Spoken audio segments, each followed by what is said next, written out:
Da cosa sei vestito? Da Naruto? Ti diverti oggi qui al carnevale? Sì, E tu da cosa sei vestita? da coccinella.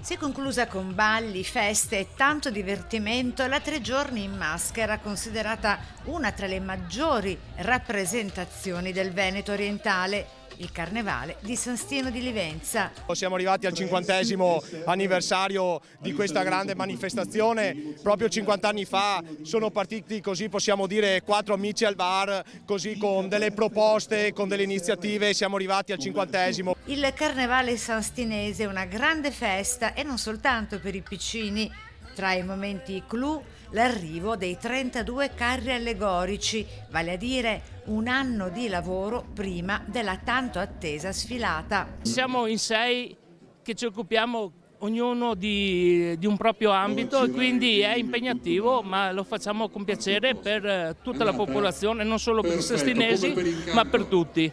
Tra stelle filanti, coriandoli e maschere, negli occhi e nei cuori di tutti, il pensiero già corre al prossimo anno e alla prossima edizione. Ninja, e tu? Una principessa.